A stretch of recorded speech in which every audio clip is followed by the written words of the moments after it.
Assalamualaikum warahmatullahi wabarakatuh. Bertemu lagi dengan saya di channel Izzi Nafis Muhammad seputar tutorial cara menghafal Al-Quran khususnya untuk anak-anak di usia di bawah 10 tahun.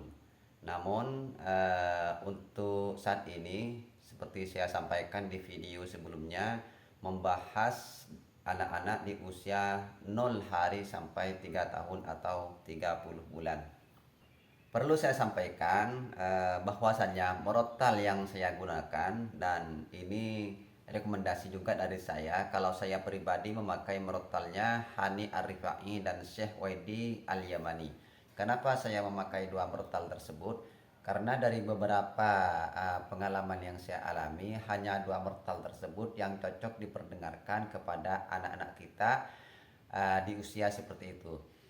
Karena dua korek tersebut cocok ya ketika berhenti dan wakaf, itu sangat cocok dengan nafas anak di usia seperti itu karena nafasnya belum panjang. Pada saat ini saya akan sampaikan hal penting dan perlu diperhatikan di saat kita ingin mempunyai anak yang hafal Al-Quran. Kemudian kita melakukan tahapan-tahapan seperti memperdengarkan bacaan-bacaan Al-Quran kepada anak mulai dari 0 usia sampai 3 tahun. Maka pada saat itu pertama yang harus diperhatikan, kenalkan mereka dengan Tuhannya atau dengan nama Tuhannya.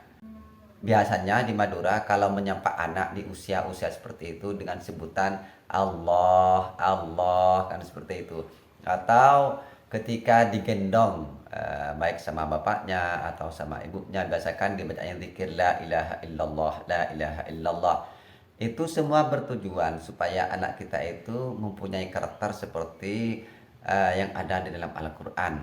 Yang kedua, ajarkan anak-anak kita yaitu sunnah-sunnah Rasulullah. Ini penting sekali diajarkan kepada anak kita, walaupun pada saat itu anak kita belum paham dan kita pun nggak tahu paham atau enggak.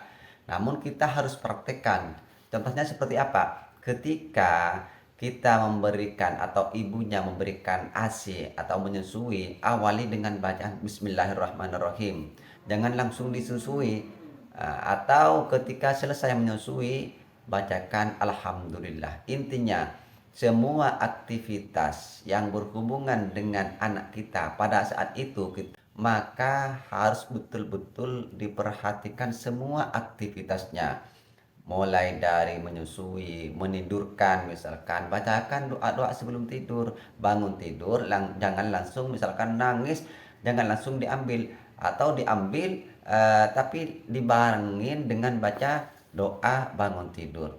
Atau ketika melepas atau memasang baju, memasang popok, melepas popok, usahakan awali dengan bacaan bismillah dan diakhiri dengan bacaan alhamdulillah, baik itu memandikan dan lain sebagainya.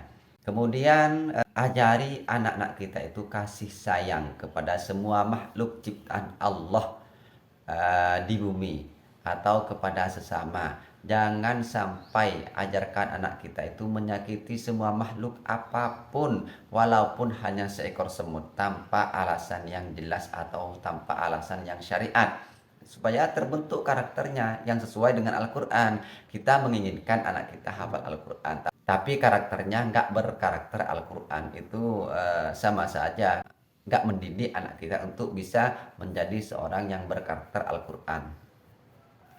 Kemudian perhatikan juga tentang rezeki. Nah, ini sangat penting sekali, Masya Allah. Rezeki yang halal, insya Allah akan membuat anak kita itu cerdas. Dan insya Allah anak-anak kita itu akan menjadi anak-anak yang soleh solehah. Bukan hanya cerdas, bukan hanya pinter, tapi juga soleh solehah. Perhatikan rezeki yang diberikan kepada anak kita itu jelas-jelas halal. Jangan sampai memasukkan rezeki yang syubhat, apalagi haram. Syubhat itu kita nggak tahu apakah ini halal, apakah ini haram. Kita nggak tahu hukumnya, atau kita dapat duit 10.000 di jalan lalu kita ambil kemudian dikasih pada anak kita, itu nggak boleh seperti itu syubhat, belum tahu, belum jelas apa itu halal atau haram.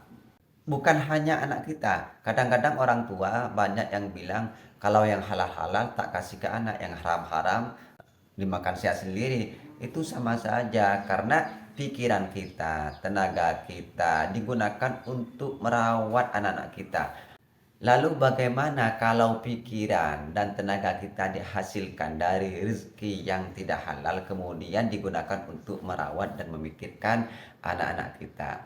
Jadi semuanya perlu diperhatikan, tidak hanya cukup diperdengarkan Al-Quran, tapi karakternya, bentuk seperti karakter-karakter yang tersirat di dalam Al-Quran. Kemudian tidak cukup hanya memperhatikan kehalalan atau kemurnian rezeki yang dimakan oleh kita dan anak-anak kita, tapi juga perhatikan tentang kebersihan dan kesucian. Jadi ada bersih, ada suci. Bersih itu belum tentu suci, tapi kalau suci insya Allah sudah bisa digunakan. Contohnya, tangan saya sekarang terkena kotoran anak saya, baik itu pipis atau lain sebagainya. Kemudian saya lap pakai tisu, kelihatan bersih, tidak ada kotoran apapun. Namun jangan sampai tangan saya ini digunakan untuk makan walaupun bersih. Maka caranya sucikan dulu dengan cara diguyur pakai air. Ya. Kemudian perhatikan juga cara kita memandikan anak di usia-usia seperti itu. Kebanyakan para ibu-ibu saya sering melihat ketika memandikan anak seperti itu ditaruh dalam bak mandi kemudian diceburin ke dalam disabun-sabun nyampur semuanya kemudian diangkat lalu dilap selesai. Itu sangat tidak sesuai sekali dengan Al-Quran dan As-Sunnah. Caranya bagaimana? Bersihkan dulu kotorannya, baik pipisnya atau yang dari belakang dengan cara diguyur. Intinya sebelum dimasukkan ke dalam bak mandi, usahakan anak kita itu betul-betul suci. Nah, baru nanti boleh dimasukkan ke dalam bak mandi. Dan setelah dimasukkan ke bak mandi, ketika mau diangkat, usahakan diguyur lagi pakai air yang betul-betul mengalir atau dari kamar mandi, bukan air yang ditaruh di sampingnya, taruh pakai bak kemudian kena tetesan dari kotoran-kotoran atau dari benda-benda yang lain yang tidak suci. Itu tidak boleh. Jadi betul-betul dari air yang memenuhi syarat, ya kurang lebih 250 liter atau dari kamar mandi, guyurlah anak kita. Atau boleh pakai bak kecil namun tidak terkontaminasi dengan kotoran-kotoran. Itu boleh dibuat guyur anak kita supaya betul-betul suci anak kita, rohani dan jasmani, berkarakter Al-Quran. Maka kalau kita sudah membentuk karakternya seperti karakter yang disampaikan Al-Quran dan As-Sunnah, insya Allah akan dipermudah oleh Allah untuk menghafal Al-Quran. 1 halaman, 2 halaman, 3 halaman, 4 halaman 1 hari itu bukan hal yang sulit. Insya Allah mudah bisa anak kita kalau sudah dibentuk seperti itu dengan cara perdengarkan merotal Al-Quran dengan sistematis, kemudian bentuk karakternya.